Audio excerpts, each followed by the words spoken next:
Chapter number 11 probability exercise के question देखेंगे। First question है, bag contain 2 red 3 green 5 blue and 2 yellow balls. आपके पास एक बैग है जिसमें आपके पास 2 रेड बॉल्स हैं, 3 ग्रीन बॉल्स हैं, 5 येलो बॉल्स हैं, 5 ब्लू बॉल्स हैं, 2 येलो बॉल्स हैं। टोटल आपके पास 12 बॉल्स हैं। Find the probability that all balls are represented if a sample of 4 ball is selected at random। अब आपको कहते हैं कि जब आपके पास 4 बॉल्स को सिलेक्ट किया गया है, ठीक है, तो आपके पास सब कलर्स शो हुए हैं, मतलब एक एक सब बॉल्स आपके पास शो हो रही हैं। अब प्रोबेबिलिटी का फॉर्मूला हमारे पास होता है favourable outcome divide by total number of outcomes, ठीक है। अब आपके पास रेड टोटल थी 2 बॉल्स, तो रेड 2C1 हो गया क्योंकि रेड में से एक बॉल जो है वो आपके पास ड्रॉ हुई है। इसी तरह ग्रीन भी आपके पास 3C1 हो गया क्योंकि ग्रीन में से भी एक बॉल ड्रॉ हुई है। इसी तरह ब्लू में से भी एक बॉल ड्रॉ हुई है। इसी तरह येलो में से भी एक बॉल ड्रॉ हुई है। आपने 2C1 को फर्दर सॉल्व किया, आपके पास 2 आ गया, 3C1 आपके पास 3 आ गया, 5C1 आपके पास 5 आ गया और 2C1 2 आ गया। अब आपके पास टोटल आउटकम के लिए बॉल्स आपके थी 4 और बॉल्स जो टोटल ड्रॉ हुई थी वो भी हमारे पास, सॉरी, टोटल आउटकम 12 था और बॉल जो ड्रॉ हुई थी वो हमारे पास 4 है। तो 12C4 आपके पास आ गया 495, ठीक है, और 60 डिवाइड बाई 495 आपके पास आ गया 4 डिवाइड बाई 33। तो आपके पास जो रिक्वायर्ड आंसर है वो आपका क्या है, 4 डिवाइड बाई 33। नेक्स्ट क्वेश्चन है आपका 11.8। 11.8 में कहते हैं the probability that 2/3 that mister A will pass and the probability 3/4 that mister B will pass. आपके पास 2/3 प्रोबेबिलिटी है कि मिस्टर ए पास करेंगे एग्जाम को और 3/4 प्रोबेबिलिटी है मिस्टर बी पास करेंगे एग्जाम को। Both will pass the exam, हमने फाइंड करना है कि आपके पास दोनों जो है वो पास कर जाएंगे एग्जाम को, ठीक है। तो अब प्रोबेबिलिटी ऑफ ए जो है मिस्टर ए पास करेंगे वो हमारे पास 2/3 है और बी पास करेंगे 3/4 है। हमारे पास यहाँ पे फॉर्मूला है ए इंटरसेक्शन बी का, जो आपके पास इंडिपेंडेंट इवेंट्स के लिए है, वो हमारे पास है प्रोबेबिलिटी ऑफ ए और प्रोबेबिलिटी ऑफ बी। अब both will pass the exam, तो उनकी हमारे पास प्रोबेबिलिटी गिवन है, प्रोबेबिलिटी ऑफ ए भी गिवन है, प्रोबेबिलिटी ऑफ बी भी गिवन है। प्रोबेबिलिटी ऑफ ए 2/3 हमने पुट की, प्रोबेबिलिटी ऑफ बी 3/4 पुट की। 3 से कैंसिल हो गया, आपके पास 2/3 बचा। 2 1 ज़ा आपके पास 2 होता है और 2 2 ज़ा 4 होता है। तो आपके पास मिस्टर ए और मिस्टर बी के पास होने की जो प्रोबेबिलिटी है कि दोनों पास करेंगे एग्जाम, वो आपके पास क्या है, 1/2, मतलब 50-50% चांसेस है कि दोनों आपके पास एग्जाम पास कर लेंगे। नेक्स्ट पार्ट है only one will pass the exam. अब वहाँ पे कोई एक जो है वो पास करेगा, या तो मिस्टर ए पास करेंगे एग्जाम को या तो मिस्टर बी पास करेंगे एग्जाम को। अब हमारे पास पास होने की प्रोबेबिलिटी तो है, लेकिन अगर हमारे पास हमने किसी एक की निकालनी है, इसका मतलब है कि अगर ए पास कर रहे एग्जाम को तो मिस्टर बी फेल होंगे, और अगर मिस्टर बी पास कर रहे हैं एग्जाम को तो मिस्टर ए फेल होंगे। इसके लिए हमें मिस्टर ए और मिस्टर बी दोनों की फेल होने की प्रोबेबिलिटी निकालनी होगी। उसके लिए हमने सिंपली क्या किया, आपके पास कॉम्प्लीमेंट का इस्तेमाल किया। कॉम्प्लीमेंट का फॉर्मूला हमारे पास क्या होता था, probability of complement A is equal to 1 minus probability of A. अब हमने इसलिए यूज़ किया क्योंकि अगर ए हमारे पास पास होने की प्रोबेबिलिटी है तो ए कॉम्प्लीमेंट क्या होगा, फेल होने की प्रोबेबिलिटी, क्योंकि हमारे पास कॉम्प्लीमेंट का क्या मतलब क्या होता है कि जो आपके पास सेट ए गिवन है उसका उल्टा। तो कॉम्प्लीमेंट ए, अगर ए पास है तो ए कॉम्प्लीमेंट क्या हो जाएगा, फेल। तो उसका फॉर्मूला है 1 माइनस प्रोबेबिलिटी ऑफ ए, तो 1 माइनस 3/2 आपके पास होने की प्रोबेबिलिटी थी ए की, उसको हमने माइनस किया तो 1/3 आ गया। तो 1/3 आपके पास क्या है कि हमारे पास मिस्टर ए जो है वो फेल हो जाएंगे। इसी तरह बी के आने की प्रोबेबिलिटी क्या है, 1/4। तो 1/4 प्रोबेबिलिटी है कि मिस्टर बी जो है वो फेल जो हो जाएंगे एग्जाम में से। अब probability of 1 will pass the exam. अब जो हमारे पास इंडिपेंडेंट इवेंट का फॉर्मूला है हम उसी को ही यूज़ कर रहे हैं, लेकिन हमने उसको थोड़ा सा जो है वो चेंज कर दिया है। अब हमारे पास फर्स्ट कंडीशन जो है वो क्या है कि आपके पास in probability of A intersection B complement, इसका मतलब है कि आपके पास यहाँ पे प्रोबेबिलिटी ऑफ ए है और प्रोबेबिलिटी ऑफ ए के साथ आपके पास साथ में इसके क्या है, प्रोबेबिलिटी ऑफ बी कॉम्प्लीमेंट। इसका मतलब आपके पास बहुत सिंपल है कि अगर आपके पास ए पास कर रहा है एग्जाम को तो बी क्या करेगा, फेल करेगा। ये फर्स्ट कंडीशन होगी जो इन्होंने पूछा था, ओनली वन विल पास। तो उसमें एक कंडीशन तो ये बनती है कि अगर ए पास कर रहे हैं तो बी क्या करेगा, फेल करेगा, मतलब मिस्टर ए पास कर रहे हैं तो मिस्टर बी क्या हो जाएंगे, फेल। और सेकेंड कंडीशन आपके पास क्या आ रही है कि अगर मिस्टर ए फेल हो जाते हैं तो मिस्टर बी क्या हो जाएंगे, पास हो जाएंगे। तो हमारे पास यहाँ पे आ जाएगा A complement into probability of B. तो आपके पास ये कंडीशन हमारे पास इस तरह से आई है। अब हमारे पास प्रोबेबिलिटी ऑफ ए क्या था, 2/3 आ गया। इसी तरह प्रोबेबिलिटी ऑफ बी कॉम्प्लीमेंट हमारे पास क्या निकला है, 1/4, तो आपके पास 1/4 आ गया।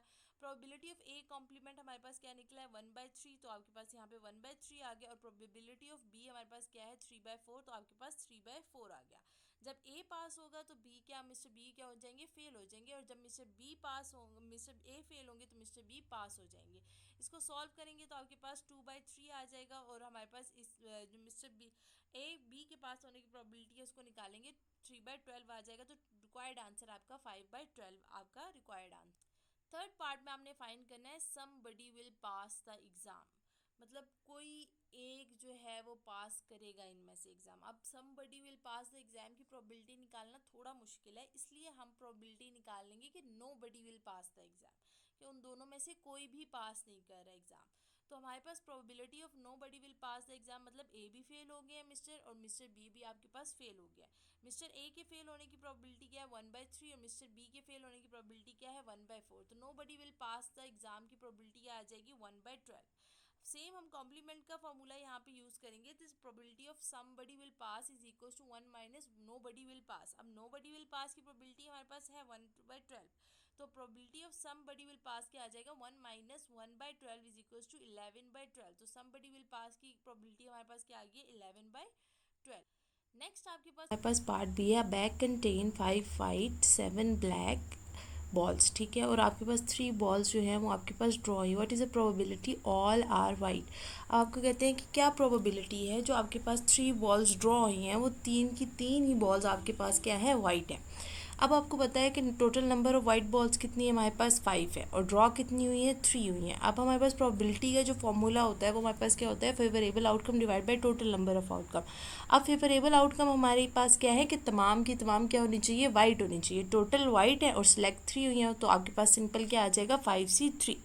अब हमारे पास टोटल नंबर ऑफ बॉल्स कितनी है 12 और सिलेक्ट कितनी हुई है 3, तो आपके पास डिनोमिनेटर में क्या आ जाएगा 12C3। तो आपके पास ऑल वाइट आने की प्रोबेबिलिटी क्या होगी है 10 डिवाइड बाई 220, जो कि आपके पास क्या है 1 डिवाइड बाई 22। तो आपके पास 1 ऑल वाइट होने की प्रोबेबिलिटी क्या आ गई है 1 डिवाइड बाई 22। इस तरह नेक्स्ट अगर पार्ट पे जाएं तो आपके पास है 2 वाइट एंड 1 ब्लैक। अब आपके पास 2 वाइट होनी चाहिए और 1 क्या होनी चाहिए ब्लैक होनी चाहिए।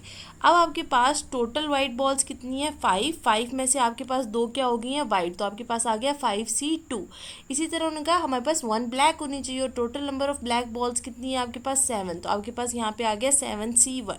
5C2 into 7C1 divided by 12C3, क्योंकि टोटल नंबर ऑफ बॉल्स आपके पास 12 थी और जो ड्रॉ हुई थी वो आपके पास कितनी थी 3 थी। तो आप इनको मल्टीप्लाई करोगे तो आपके पास इनको मल्टीप्लाई करोगे साथ ही कम्बिनेशन निकालोगे आपके पास आ जाएगा 70 डिवाइड बाई 220। तो 7 डिवाइड बाई 22 आपके पास 2 वाइट एंड 1 ब्लैक के आने की प्रोबेबिलिटी आ गई। अब जो थर्ड है वो है आपके पास ऑल सेम कलर। अब आपके पास इसमें आपके पास 2 कंडीशंस आ जाती हैं। ऑल सेम कलर या तो वो तीनों की तीनों जो बॉल्स ड्रॉ हुई हैं वो आपके पास वाइट होंगी, या तो वो तीनों की तीनों बॉल्स आपके पास क्या होंगी ब्लैक होंगी। अब हमारे पास तीनों की बॉल वाइट होने की प्रोबेबिलिटी क्या है 5C3। इसका मतलब है तीनों बॉल आपके पास क्या है वाइट। अगर तीनों बॉल्स वाइट हैं तो आपके पास इसका मतलब है कि ब्लैक बॉल क्या है एक भी सिलेक्ट नहीं हुई, तो मतलब ब्लैक बॉल के आने की प्रोबेबिलिटी क्या होगी कम्बिनेशन क्या बनेगा 7C0। इसी तरह सेकंड कंडीशन आपके पास क्या है, अगर हमारे पास तीनों जो है वो ब्लैक बॉल सिलेक्ट हुई हैं तो ब्लैक बॉल के आने की प्रोबेबिलिटी क्या हो जाएगी 7C3, और वाइट बॉल के आने की प्रोबेबिलिटी क्या हो जाएगी 7C0। तो 7C3 इंटू 7C0 आपके पास आ गया 10। इसी तरह 5C0 इंटू 7C3 आपके पास आ गया 35। और आपके पास टोटल क्या है 12C3, तो आपके पास उसकी प्रोबेबिलिटी आपके पास क्या है 220। आप इसको सॉल्व करेंगे तो आपके पास आपका रिक्वायर्ड आंसर आ गया 9 डिवाइड बाई 44। अब अगर नेक्स्ट क्वेश्चन पे देखें तो आपके पास consider event A and B such that the probability of A is 5/9, the probability of B is 4/9, and the probability of B complement given A is 2/3. Find the probability of A given B. अब हमने find जो करनी है वो हमने करनी है probability of A given B, और probability of A given B का फॉर्मूला क्या होता है probability of A intersection B, और डिवाइडेड में आपके पास यहाँ पर आपके पास आ जाएगा प्रोबेबिलिटी ऑफ बी। ठीक है, यहाँ पे आपके पास डिवीजन में प्रोबेबिलिटी ऑफ बी आएगा क्योंकि आपके पास गिवन के बाद यहाँ पे प्रोबेबिलिटी ऑफ बी है। अब इसको फाइंड करने का हमारे पास तरीका क्या है कि आपके पास आप गिवन में देखोगे कि आपके पास क्या गिवन है और आपने क्या फाइंड करना है। अगर हम देखें तो हमारे पास प्रोबेबिलिटी ऑफ ए गिवन है, प्रोबेबिलिटी ऑफ बी गिवन है, मतलब हमारे पास यहाँ पे प्रोबेबिलिटी ऑफ बी हमें गिवन है, वो हमने फाइंड नहीं करना। लेकिन हमारे पास probability of A intersection B given नहीं है, उसके अगर बरक्स देखा जाए तो हमारे पास probability of B complement given A है, तो उसको हम यूज़ करके हमारा ए इंटरसेक्शन बी फाइंड करेंगे। उसके लिए अगर हम देखें probability of A complement given A, B complement given A जो है वो हमारे पास गिवन है।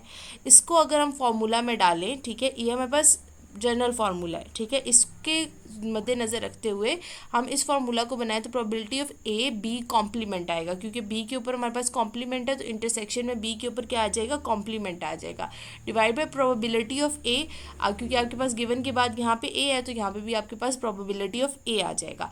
अब हमारे पास probability of B complement given A और प्रोबेबिलिटी ऑफ ए तो गिवन है, लेकिन probability of A intersection B complement नहीं गिवन है, तो हमने क्या किया है, इसको प्रोबेबिलिटी ऑफ ए को हम लेफ्ट साइड पे ले गए हैं, तो आपके पास कुछ इस तरह का बन जाएगा, probability of A given B complement is equal to, आप यहाँ पे हमने प्रोबेबिलिटी ऑफ ए, आपके पास probability of B complement A और साथ में प्रोबेबिलिटी ऑफ ए की जो है वैल्यूज़ जो है वो हमने पुट कर दिए, तो हमारे पास आंसर जो है वो 10/27 आ गया। अब हमने ये निकाला क्यों है, इसको निकालने की वजह ये थी कि आपके पास यहाँ पे जो प्रोबेबिलिटी ऑफ ए का फॉर्मूला है, ठीक है, क्योंकि हमने प्रोबेबिलिटी ऑफ ए के थ्रू हम क्या निकाल रहे हैं, probability of A intersection B, ठीक है। अब probability of A intersection B निकालने के लिए हमारे पास जो आपके पास फॉर्मूला है ये बना कैसे है, अगर आप इस फॉर्मूले को देखोगे तो आपके पास ये फॉर्मूला ऐसे बना है, जो आपके पास probability of A intersection B है, जो आपके पास probability of A intersection B है वो आपके पास किसके इक्वल होता है,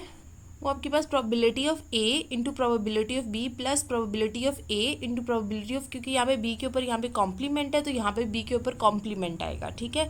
तो आपके पास ये इंडिपेंडेंट इवेंट का जो फॉर्मूला होता है उसके इक्वल होता है, ठीक है। अब नेक्स्ट स्टेप में आप क्या करेंगे, हमने क्या किया, नेक्स्ट स्टेप में प्रोबेबिलिटी ऑफ ए को हमने कॉमन ले लिया इसमें से भी और इसमें से भी, तो पीछे हमारे पास क्या बचा, प्रोबेबिलिटी ऑफ बी और प्रोबेबिलिटी ऑफ बी कॉम्प्लीमेंट। अब हमें ये बात पता है प्रोबेबिलिटी ऑफ बी और प्रोबेबिलिटी ऑफ बी कॉम्प्लीमेंट जो है वो आपके पास किसके इक्वल होता है, 1 के इक्वल होता है। तो इस पूरी जो इक्वेशन है उसकी जगह हमारे पास क्या आ जाएगा, 1, और पीछे हमारे पास ये जो प्रोबेबिलिटी ऑफ ए है इसको हम एज इट इज़ हम इसी तरह नीचे उतार देंगे, ठीक है।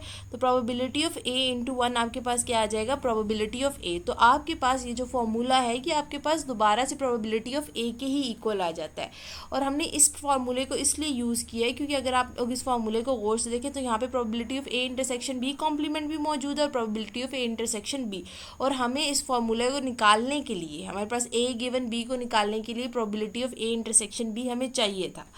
अब हमने प्रोबेबिलिटी ऑफ ए जो है इंटरसेक्शन बी निकालने के लिए हमने क्या किया, इसको हमने लेफ्ट साइड पे मूव करवा दिया, तो probability of A minus probability of A intersection B complement हो गया।